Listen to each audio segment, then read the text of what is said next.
Hi, everyone. Thank you so much for joining us. I'm April Rozzo, one of the registered dietitians with Florida Cancer Specialists and Research Institute. And on the call with us today is Angela Matthewson. She is also one of our registered dietitians, and she will be my moderator today. So if you have questions or comments, you can put them in the chat box. Angie will be checking on those. And Angie, it looks like we might, is there something already in the chat box? Somebody Possibly? said hello. Oh, hi. Yes. Yes. Hi, um, Jamie. oh, hi, Jamie. So yes, if you questions, comments, throw them in the chat box. Angie will keep an eye on that so that she can toss them out to me and we can chat about them as we go. So today we're making cilantro lime chicken. The recipe is from Eating Well, the magazine Eating Well, but it's also on their website. I didn't change a thing. You guys know how much I like to edit recipes and change things up. Not a thing. I tested the recipe. It came out beautifully. I left it alone. So you can get the recipe from us. You can access it on Eating Well, but that's where it came from. So I'm going to talk about it more as we go, but we want to get our chicken marinating because it needs about 15 minutes to marinate. So I've got chicken breasts, about a pound of chicken breast, but I have cut it, and you'll see when I put it in the skillet later. I've cut it into strips like chicken fingers because that's going to help it cook faster. So you don't have to do that. You can leave it as whole chicken breasts. You can pound it thinner so that it cooks faster, or you can cut it into strips, whatever you like. So I did the strips, and that way, instead of 5 to 6 minutes on each side, it's only going to do like 3 to 4 minutes on each side. So it'll save us a little bit of time. So in this marinade, we're going to use a couple tablespoons of olive oil. And since I've already got the chicken in a Ziploc bag, you can just pour everything straight in. If you're not using a Ziploc bag, you could put everything in a big bowl or a Tupperware container. You just want there to be enough room that all the chicken is going to get that marinade equally. Okay. We've got a lime. So we want the zest and the juice of the lime to go into our marinade. Okay. So I'm going to give that a good zest. And you want a teaspoon of zest. You can see I'm not measuring. It's it's about one lime, okay? The zest of a lime, the juice of a lime. That's what I did when I tested out this recipe. It came out beautifully. So that's what I'm going to stick with for this, okay? So once we've got our lime zest in there, almost dropped the whole lime in there. We're going to set this aside for a second. I'm going to add my other spices. So I've got some cumin, some ground cumin, all right? And that goes in chili. So when you're making your own chili, you're using cumin and chili powder. And this is chili powder, actually. It gives it just a little bit of a kick. Cumin has kind of a meaty flavor. I would describe it as a meaty flavor. I think I would say smoky, but I think we're Smoky, probably meaning the yes. same thing. Yeah. And then we've also got, put it under here so you guys can see it. We've got some ground coriander. And I would say probably out of all of the spices or all the ingredients in this recipe, that the ground coriander might be the thing that you're not as familiar with. So coriander is actually the seed from the cilantro plant. And it's kind of, if you smell it, it's kind of a fruity, nutty flavor. And so it pairs really well with the lime. That fruity, nutty kind of scent pairs really well with the lime. I just put in some salt. And obviously, because it's from the cilantro plant, it's going to pair really well with the cilantro in the recipe. So the only other thing we're going to do with the marinade, we zested the lime. Now I need the juice from the lime. Okay. So I'm just going to cut that. use my very old school hand-me-down juicer. And again, the recipe calls for a tablespoon of lime juice. I just use all of the juice and all of the zest from one lime to make it easy. Okay. So we're And gonna it's not throw like it's all of gonna, that. you're marinating in that, right? So the marinade is gonna Exactly. stay in the bag. In the bag, exactly. So we're just gonna pour all that in. Okay. Now, and that's everything that goes into the marinade. So for all of those seasonings, the chili powder, the cumin, the coriander, the salt, it was a half teaspoon of all of those things. Okay. So 2 tablespoons of olive oil, a half teaspoon of all of those seasonings, and then the zest and juice of 1 lime. And I'm just kind of massaging it around in the bag to make sure it's all mixed up and the chicken is equally coated. All right. And we're just going to set that aside. I'm going to set a timer because you guys know I get distracted. So we're just going to do a 15-minute timer. Okay, perfect. And I'll set that kind of aside there. So the rest of what we're doing is kind of toppings. So we want some fresh cilantro, about 3 tablespoons worth. I'm going to give it a rough chop. You don't need it in teeny tiny pieces, but I also don't want a giant mouthful of cilantro all at one time because it is strong. So I just want to chop that up and break it down just a little bit. Now, Angie, I don't know about you. I don't know how you feel about cilantro. I I have love noticed, cilantro. love it. Mhm. See, it's kind of a polarizing flavor, right? So people tend to either love cilantro or they hate cilantro. So if that is you, if you hate cilantro, you have a couple of options to still use this recipe. You can trade it out. I would probably use basil in this recipe. I think the basil would still pair really well with the cumin and chili powder and even the coriander. You have the option to just leave it out and not trade it for anything, not substitute anything. Because the marinade is so full of flavor. The cilantro adds to it. I'm a fan, but even if you were to leave the cilantro out and not put anything else in, you would still get a ton of flavor from that marinade. So your chicken would not be lacking. Land, Okay. no. If you just, yeah, it wouldn't be bland. And the coriander, even though it comes from the cilantro plant, it's not the same flavor as cilantro. So if you don't like cilantro, don't automatically write off coriander. That doesn't mean you're not going to like coriander. Okay. So those would be my suggestions if you're not a cilantro fan. Yeah, You I think could use parsley might parsley. also, yeah, and parsley, it's Mm-hmm. funny. Okay, it will kind of look like cilantro. I'll Mm-hmm. grab the wrong one occasionally. Uh, the leaves are a little different, but they both, they're both like big, broad leaves like that. Right. Um, I believe the thing with cilantro is actually genetic. Like some people taste it as soapy, and Ah, I don't know the percentages or anything, but it literally tastes like soap in their mouths. And so I understand when those people don't like it. But absolutely. otherwise I don't understand not liking cilantro. There, there are a lot of things people don't like that I don't understand, but look, I'm sure it goes both ways, right? Yes. Um, yes. So I'm rolling out my limes a little bit to release the juice. I was told to do that once. I don't know if it actually works, but I just always do it to make it easier to squeeze the juice out.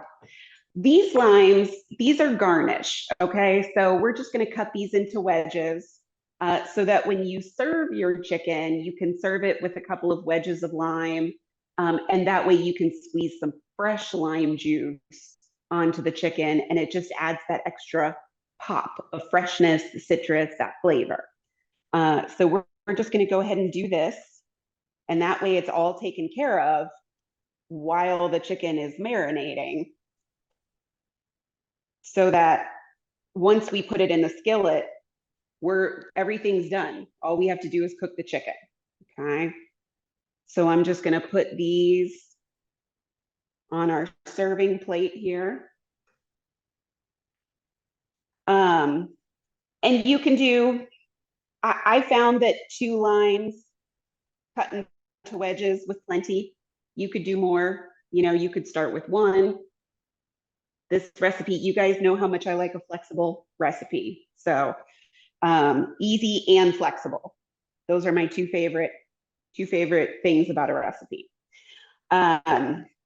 You can also put this on the grill. If you have a grill, it's summer, right? If you're doing some outdoor cooking, you could throw the chicken on like medium to medium high heat on the grill. Still marinate it, so nothing changes. You marinate your chicken and then just cook it on the grill. You could also, instead of chicken breasts, you could use like the chicken drumsticks, the little chicken drummies.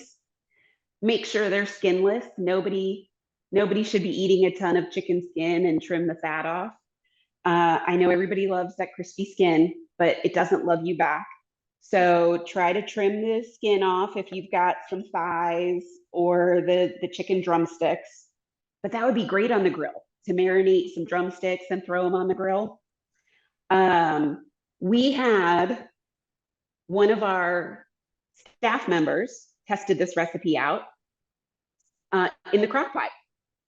She loves her crock pot. She uses it for everything because it's a no fuss, no muss. You just throw it all in the morning. And then at the end of the day, when you come home from work, dinner's ready and nobody has to cook anything. So she took this recipe, skipped the marinade part. So instead of marinating the chicken for 15 minutes ahead of time, because the chicken was going to be in the slow cooker for like 6 or 7 hours, she skipped the marinade part. She just put the chicken in the slow cooker, put all of the ingredients into, like, just mixed them up together and dumped them all in the slow cooker, except for the cilantro. Leave the fresh cilantro out of the slow cooker. But otherwise, she put everything in, cooked it on low for 6 or 7 hours, depending on how big your pieces of chicken are. And then at the very end, when she was serving it, then she topped it. She garnished with the fresh cilantro. Because otherwise, if you put all that nice fresh cilantro in the slow cooker, it's just going to cook it down and down. And it's going to, I mean, you'll still get the flavor, but you won't get that nice. It's going to be slimy. Green. Yeah. Yeah. But so her chicken, low and slow in the crock pot, it was so tender, she was able to just shred it. So all of those juices and flavors mixed together with the shredded chicken, almost like pulled pork barbecue shredded. And then she served it over rice, topped with the cilantro, and she said it was amazing. So this is super fast and easy, but just to give you another option that you can just toss everything in your slow cooker in the morning, and then it's ready. I might do that, but with my Instant Pot, I know that it makes no sense, but I cannot cook in a crock pot. Everything comes out dry or just wrong. But I do whole chicken breast in my Instant Pot. I want to say it's 8 minutes, but I'm pretty sure it's 8 minutes with the chicken breast. So if I marinated, threw it in my Instant Pot, I would probably put that into a tortilla and top it with the cilantro and chopped onion. I was just going to suggest tacos, especially like if you put it in your slow cooker and it all comes out shredded. Yes. Perfect for tacos, right? And you could put a little bit of slaw on the top if you wanted to. That would be delicious. The shredded cabbage. Yep. Yeah, and doing it in a crock pot, you could like double or triple this and have the meat for different things a couple times in the week. Absolutely. I'm just chopping up some scallions, green onions, depending on you know, what variety you have in your grocery store. So after the after the chicken cooks, we're going to take the chicken out of the pan, and then we're going to toss in the scallions and just kind of sear them a little bit. And then we're going to top the chicken with the scallions and the cilantro. Okay. So we're ready to go on that front. We've only got about 5 more minutes left on the chicken. Okay. And I'm just, you don't have to toss it, but I'm turning it over just to make sure that all the sides and all the chicken gets equally marinated. All right. So we're ready to go. We've got our limes cut up for serving. We've got our cilantro, our scallions. When this is done marinating, it's going to come together super fast. But while it is still marinating, I'm going to take this opportunity to tell everybody that this is our last live version of the virtual teaching kitchen. We're still doing the teaching kitchen. We're just not going to do it live anymore. It'll be recorded and posted on our website at the beginning of the month. So if we were supposed to have a teaching kitchen in October, we'll post it to the website for October. Okay. And we can put a schedule of events up on the website so that you guys know when to check in and when that new video is going to come out. But this way, marketing can help edit and make it look pretty. We're also going to add a little piece on the website where you can drop questions to me. So the nice thing about live is that we can interact, you can ask questions. So I know that we're going to lose that component of it. But to record it means I don't have to worry about my internet dropping and losing all of you in the middle of it. Or the dogs barking. Or the dogs barking, right? So it'll be recorded from now on, but the section of our website where you would register for these events, that's where you'll find the video recordings. And that's Do you want me where to put that link in? Absolutely. I'm sure people know, but that would be wonderful. But it's not added yet, but that's where we'll add a little option for you to submit questions for them to come straight to me, and then I can email you back those responses. Okay. So just so that you guys know, we are keeping the live PowerPoint webinars, the Lunch and Learn webinars. So if you've been with us before, you know we alternate. August, this month we're doing a teaching kitchen. Next month it'll be a webinar PowerPoint situation and back and forth. So those will still be live. It's just the teaching kitchen that we're going to do recorded from now on. Okay. And that being said, I've talked a good game. There's only a couple minutes left. So I'm going to go ahead and heat up my pan, medium to medium high heat. Okay. So we're going to go ahead and get this heated so that by the time the next couple of minutes come up, we're ready to start cooking. All right. Any questions so far? Questions, concerns, comments? I'm not seeing questions come through so far. I'm curious about the marinade. I know, like lime juice with the acidity, I have no doubt it is penetrating in 15 minutes. But how far in advance do you think you would recommend doing the marinade? That's a fantastic question. Yep. So I actually had this experience with a marinade that had pineapple juice in it. And I'm so glad you brought that up because I would have forgotten. When you're marinating with something super acidic, like pineapple juice or lime juice, you don't want to marinate for a super long time. What those acidic juices are doing, they're helping to sort of break down the chicken and make it more tender. So I actually found and now pineapple juice is a little bit different because pineapples actually have an enzyme that helps break down meat. So it's not that they're incredibly acidic, it's just that they have that enzyme that breaks down the meat. But I left the meat in the marinade, the pineapple marinade, Yeah. longer than it said to, and the meat actually like fell Got like apart. It smooshy. was, Okay. yes, it was Yeah. not good. Okay. So you infuse plenty of flavor in this Especially since you've 15 minutes. chopped it up. Like if you had a Right. whole chicken breast, it would be a different story, but you've chopped it up. But I And used a whole chicken breast when I tested the recipe. yeah. Okay. Still was beautiful after 15 minutes. Okay. Yeah. Alrighty. So I would not do it overnight just Okay. because I wouldn't take the chance of making the texture of the chicken funky by Okay. having that lime juice in there. Yeah, that's a fantastic question. Let me turn this off. Okay. All right. So now it's been about 15 minutes. Okay. So I am going to go ahead.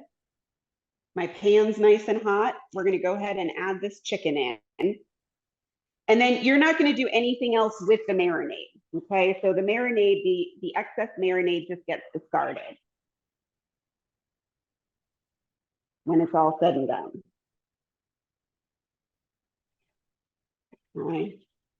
It almost smells like chili. It almost smells like chili with lime juice mixed in because of the seasoning, because of the cumin and the chili powder that went into the marinade. So picture the smells of chili in the fall and then add some lime to it.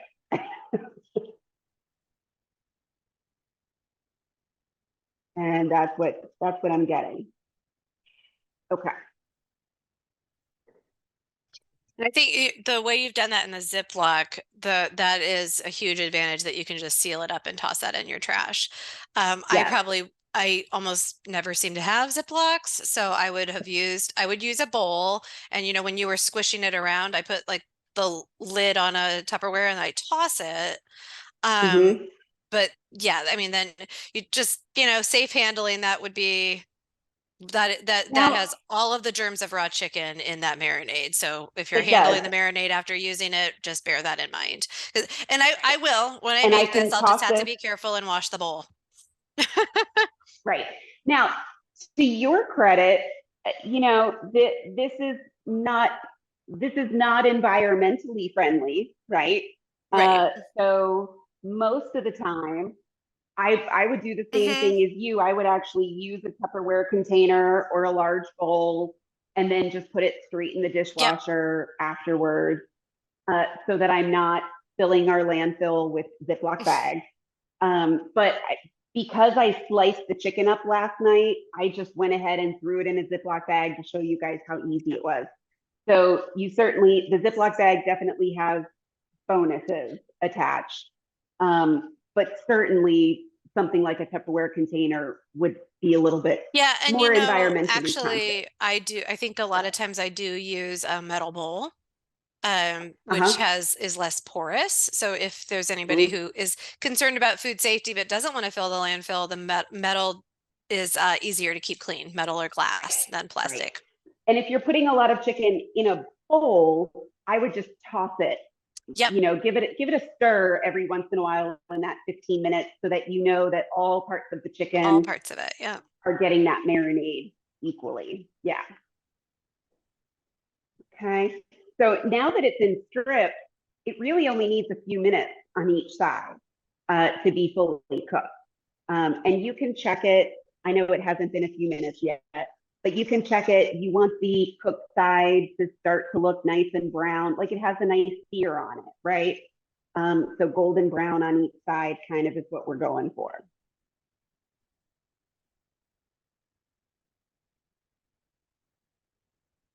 I told so when our coworker shared that she had put it in the crock pot, I almost wished I could do it that way, right? How easy.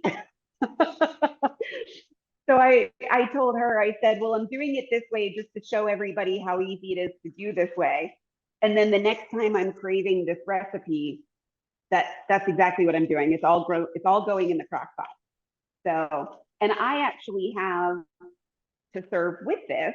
So let's talk about, obviously the chicken by itself is not a meal, right? You can serve it with roasted vegetables. You can serve it with rice, both. slaw, maybe some shredded cabbage, a slaw situation. So I actually have couscous, which is similar to rice, but it cooks a lot faster. So when you have couscous, you boil a cup of water, you throw in a cup of couscous and immediately remove it from the heat. And you just let the couscous absorb that boiling water and it cooks that fast. So when the water is all absorbed, 5 minutes later, your couscous is done, fully cooked. And it looks and tastes a lot like rice. So that's what I made. It's a great source of protein. It's a great source of fiber.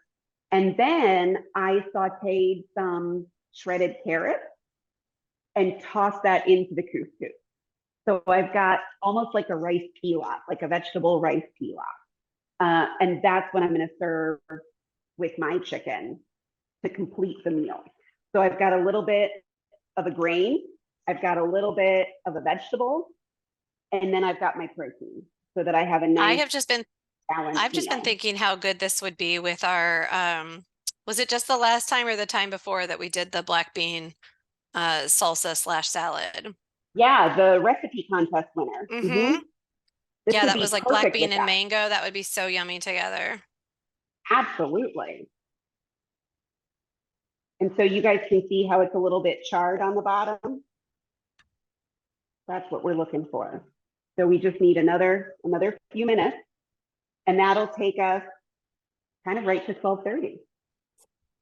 And we're almost done. So I'll keep you maybe a minute longer than is necessary, because as soon as the chicken is done,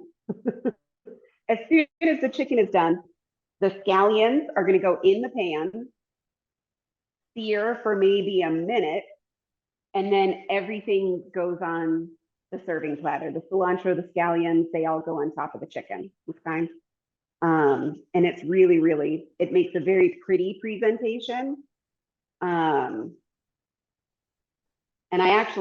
it may not even take a full 3 minutes because these chicken pieces are so small that they are cooking very fast. So, but you can see, oops, wrong way. There we go. There we go. You can see the nice color on the chicken. All right. You could also do this. Now, we recommend that you don't eat a lot of red meat. So I usually tell people no more than once or twice a week, if that much, for red meat. But if you were serving some pork, this marinade would be fantastic on like a pork loin or a pork chop. It would bring a great flavor to that too if you're looking for something other than chicken. It would also go really well on fish. I think it would be great on. Just thinking about tilapia, you would maybe not marinate the tilapia even the 15 minutes if you. Because it's so thin. Yeah. But you could do any white fish. You could do Yeah. cod, mahi, flounder, tilapia. I personally even think that this recipe would be delicious with salmon, with marinade. I think it'd be awesome with salmon. In fact, speaking of grilling, I finally got a grill because my uncle gifted me a grill. Apparently that's what you give your only niece. He, I think, found it in an alley, but I have it's an electric grill, so all I have to do is plug it in. And salmon's Fantastic. on sale. I think I'm going to marinate it in this. I'll let you know. Let us know. Yeah. Yeah. Because I think the salmon would be delicious. Yeah. Is there another question in the chat, or was that you just putting the thing in the comment and I didn't click on it? That was me putting the link in the comment for the virtual classes. So that virtual classes link is in there in case folks don't have it in advance. That's also where our survivorship webinar links are, if anybody knows anybody who'd like to attend those. And our survivorship series is getting ready to start. So feel free. Yeah, September 6th. To sign up for that. Okay. We have a comment from Jamie saying, beautiful fun. Thank you. Thank you, Jamie. Thank you. So now I'm just going to add the scallions really quick. Okay. And you can scrape up all those bits that were in the pan from the marinade. Okay. Just going to let those simmer for a minute. And while that's cooking up, I'm going to sprinkle this fresh cilantro all over the chicken. Okay. It calls for 3 tablespoons. You can use as little or as much as you would like, right? Whatever looks good. You can even use some just to top it. And then when you're serving it out, you can sprinkle a little bit more if people, per people's preference. But a little bit there. And basically we're looking for the scallions to, if they call it blistering, right? So whereas the chicken gets that kind of brown sear mark on it, we're looking essentially for the same thing to happen to the scallions. You didn't have to add any extra oil. There's probably a little something from the chicken still in the pan. From the chicken, the marinade, and we're just putting that right on top of the chicken. Okay. We've got a comment from Alta, enjoyed all shows. Don didn't see the link. I will put it back. It's in the chat. There we go. And there you go, you guys. Beautiful. That is so pretty. Right? And I'll put it up here because I know we don't always have the close-up cam. So there you go. Yes. Super quick, easy. Like I said, you don't have to chop up the chicken breast, but I highly recommend it because it just makes it easier, in my opinion. Yeah. And if your knife skills are iffy, cut it the other way. I'm serious, like, because I think that looks really pretty. I always cut mine the other way when I need it to cook fast. It's just if your knife's not perfect or you're just not that great with cutting it the other way is super easy. You could also do it in chunks. Like you don't have to leave it in strips. You could cut it into little cubes and serve it over rice or whatever. Or the cubes would be great if you're not putting it in the crock pot, so you don't have shredded chicken. If you're cooking it this way, cutting it into cubes would make it a great option for those tacos, so that you could still like put it in tortilla wraps or something. So that's it. There we go, guys. Okay. Cilantro lime chicken. The recipe again is on the Eating Well website. So you can get it from us. It's also on the Eating Well website. They have a ton of really great recipes. I use them as a resource a lot. And then, like I said, look for September. We'll be here live. And I think I'm teaching September. You're doing right? September. I just checked and it's planned as nutrition technology. Or like personalized nutrition. So personalized nutrition. Yes. And so we'll be here live again in September for that. And then October will be recorded. So you'll have access to it kind of the whole month. We're going to do something fun for the fall, for October.